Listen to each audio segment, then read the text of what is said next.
Person does not have a warm skin undertone. How can I tell by looking at this picture, even in this lighting, that she doesn't have a warm skin undertone? It's because of this orange color. It's not adding a vibrancy effect to her look and is in fact cutting her off at the neck. It creates almost this bobblehead effect. When someone's in their best colors, there's connection between the person and the color. Here's another look at her in a different lighting in an orange color, and I also see a salon effect added to her skin. I was so happy to receive this client's update, and she allowed me to share her color analysis pictures with you because her pictures demonstrate 5 items that I've previously talked about in many of my videos, and I'm just going to recap in this video using her as a fantastic example. Stay tuned to see her after pictures and find out what her color analysis results are. Here's a look at her with her natural coloring isolated with no makeup on.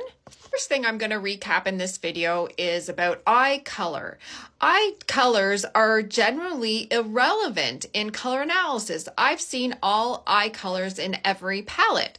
And so when I say that, I mean general eye colors like brown, green, blue, etc. So sometimes people will comment on my post saying, I have green eyes. Will that rule me out of a palette? And my answer is no. Here's a closer look at her eye. And this eye color can be seen in winters, springs, summers, and autumns, and all the flows of each. Color analysis is primarily about matching colors with your skin, and when all is matched with your skin, your eyes appear more powerful and sparkly. Here's a picture of this client at age 23 with her natural hair color with sun shining at her natural hair color, and you might see some warmth come out in this picture, but that's because her hair color is brown, and the undertone and underlying color of a brown natural hair color, if I was to apply bleach on the hair, would be red-orange range.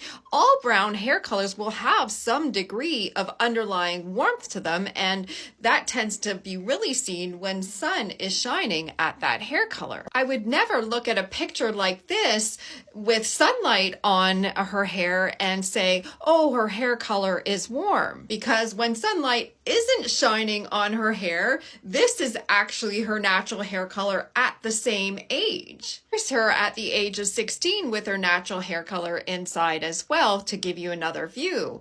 This leads me to my third point, in that looking at your surface coloring to identify your skin undertone is not really the way to go to identify your undertone. Surface coloring and undertone are two different things. So she has a bit of a golden glow here, but that's her surface coloring. Surface coloring is typically the color that's easily seen, whereas undertone takes a little bit of an eye and a color analysis process in many cases to get at. Now on to my fourth point, which is about when somebody goes gray, and you can see gray at her roots here, should they go blonde to hide the grays? I've heard this so many times when I used to work in the hair salon setting. Even clients used to tell me, oh, I've got gray in my hair, I better go blonde now. Can you imagine if this person decided to color her hair blonde to hide the grays? She would really be drained and sallow. Only 4 of the 16 color analysis palettes recommend blonde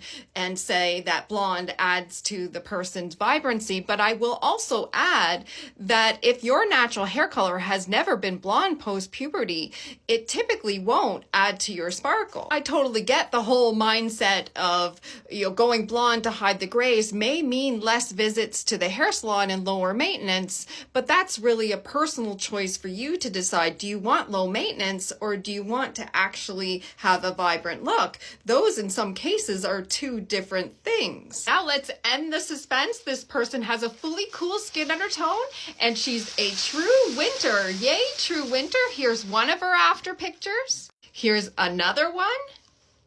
And here's another one.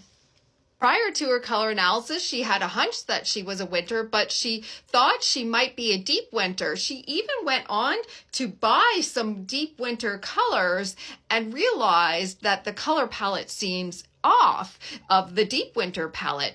And this is leading me to my fifth point, is most to all DIY people who I see receive results that are different to what their self-color analysis was. And in some cases, I've met many people who have spent money on that previously wrong result, which ends up costing them money in the long run. I even met a ton of people who felt really confident in their DIY result and colored their hair only to get professionally color analyzed to find out the DIY result was wrong, and they had a massive hair color correction to do, which ends up costing them lots of money and having to sort of rebuy their wardrobe after finding out their correct palette. You've been having fun with the DIY route, certainly do that, but before spending money on that DIY result in terms of changing your hair color and buying items in that palette,